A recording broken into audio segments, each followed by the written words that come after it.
अस्सलाम वालेकुम व्यूअर्स, आज बना रहे हैं जलेबी। झटपट बन के तैयार हो जाती है, घर की बनी हुई मज़ेदार सी जलेबी। सिर्फ 2 कप मैदे से देखिए कितनी शानदार जलेबी है। तो चलिए इसको बनाते हैं। यहाँ पर एक बहुत ही प्यारी सी देगची में 2 कप चीनी ली है मैंने। इसके अंदर 2 कप पानी शामिल करेंगे क्योंकि हमने शीरा बनाना है। ज़ाफ़रान डाल रही हूँ 1 चुटकी के बराबर। अगर आपके पास ना हो तो आप ज़ाफ़रान मत डालिए।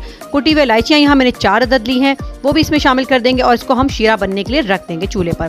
तो व्यूअर्स यहाँ पर हमने इसको थोड़ी सी देर के लिए पकाना है। आँच बहुत ज़्यादा तेज़ नहीं करनी है और इसके अंदर हमें आधा लीमू भी निचोड़ कर डाल देंगे, साथ ही इसके अंदर लीमू का छिलका भी डाल देंगे। एक बॉईल आने के बाद लीमू का छिलका निकाल दीजिए, इससे क्रिस्टलाइज नहीं होगी। देखिए एक तार की सी शीरनी बनकर तैयार हो चुकी है। अब हम जलेबी के लिए 2 कप मैदा ले रहे हैं। मैदा मैंने यहाँ छान कर लिया है। साथ इसके अंदर हम 2 टेबलस्पून देसी घी डाल रहे हैं। अगर देसी घी ना हो तो आप रेगुलर घी भी डाल सकते हैं। व्यूअर्स इसके बाद इसको अच्छी तरह से आपने इसका मोवन बनाना है, इसे मसलना है ताकि इस तरह से बाइंड सा हो जाए, तो इससे क्रिस्पी बहुत बनेगी। ये घर की जमी हुई दही है, इसकी वीडियो भी मेरे पास चैनल पे मौजूद है। 2 टेबलस्पून दही डाला, थोड़ा सा इसमें ज़र्दा रंग डाला। अब 1 कप पानी मैं इसमें शामिल करी हूँ। पानी आपने थोड़ा थोड़ा करके डालना है, एकदम से सारा मत डालिएगा। लम्प फ्री सा बैटर बनाना है, बहुत ही ज़्यादा अच्छा सा स्मूथ सा बैटर बनाना है। ज़र्दा रंग थोड़ा सा कम लग रहा था तो मैंने थोड़ा सा और डाल दिया है। इसको बहुत अच्छी तरह से हमने मिक्स कर लिया है। व्यूअर्स देखिए बिल्कुल ज़बरदस्त सी ऐसी कंसिस्टेंसी होनी चाहिए। आधा टीस्पून जो है मैंने इसके अंदर मीठा सोडा डाला है और उसको अच्छे से मिक्स कर लिया है। तो अब यहाँ पे व्यूअर्स देख सकते हैं आप कितनी ज़बरदस्त सी फ्लोई सी कंसिस्टेंसी बन गई है। इसको मैं किसी भी पाइपिंग बैग में डालूंगी या कोई दूध की थैली लीजिए, उसमें डाल लीजिए और इसके बाद आप इसको अच्छे से गिरा लगा लीजिए। अब यहाँ पर मैंने एक फ्राइंग पैन में थोड़ा सा घी लिया है और थोड़ा सा ऑयल लिया है। आप पहले थोड़ा सा इसको कट करके देख लीजिए निकाल कर। अगर आपको बारीक जलेबी बनानी हो तो आप थोड़ा बारीक कट करिए और अगर आपने थोड़ी मोटी जलेबी बनानी तो थोड़ा मोटा कट कीजिए।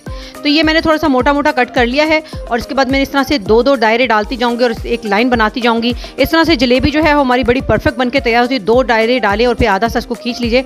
इसी तरह से आप प्रैक्टिस करेंगे तो आपको जलेबी बनानी आ जाएगी। और उसको थोड़ी सी देर आपने हल्की आंच पर, देखें अब जलेबी उठकर ऊपर आ गई है, इसको आपने हल्की आंच पे फ्राई करना है, कुरकुरी करना है, बिल्कुल अच्छे से क्रिस्पी होनी चाहिए। और इसके बाद हम इसको शीरे में डालेंगे। शीरा मैंने हल्का सा गर्म कर लिया है। शीरे में जलेबियाँ डालते चले जाएंगे और इसके बाद हम इनको निकाल लेंगे, बाहर रखेंगे और 30 सेकंड के लिए आप इसको बस अंदर रखिए, फिर जाली के ऊपर निकालते चले जाइए।